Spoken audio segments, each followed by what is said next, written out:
guys and good day. Mayroon lang tayong bibigyan guys ng reaction, no, sa video na ito guys. Kung nasaan, no, enkwentro ito ng Chinese Navy versus Philippine Navy guys. At makikita nyo rito guys, no, na nagpang-abot yung dalawang barko ng Navy, no.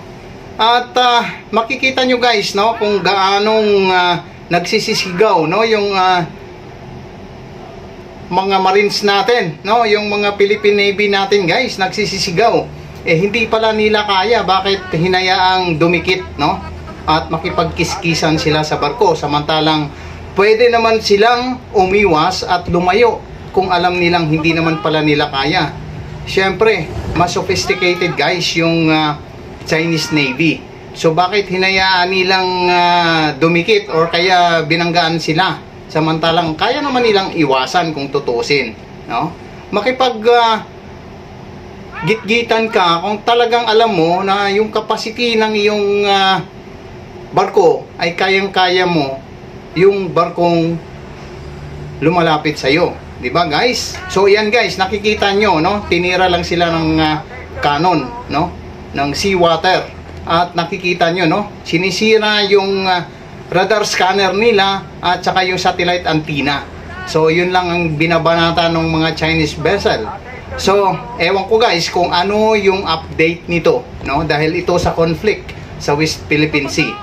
So nagpang-abot yung dalawang barko, dalawang Navy vessel, Chinese vessel versus Philippine Navy, no. At mukhang bagong barko ito ng Philippine Navy.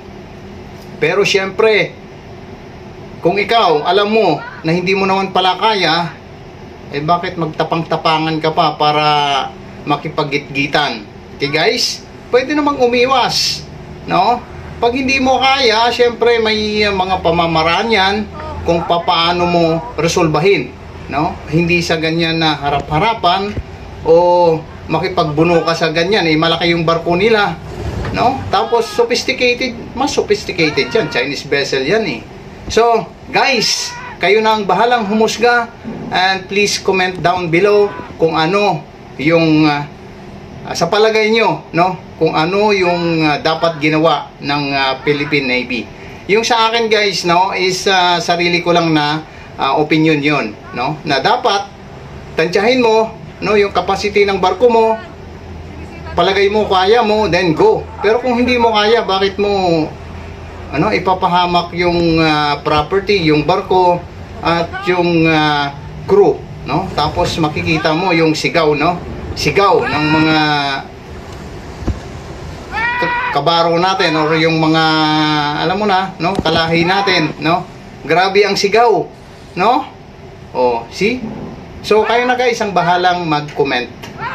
Ayan guys. Yun lang, and God bless. Sinisira nila yung mga kagamitan dito.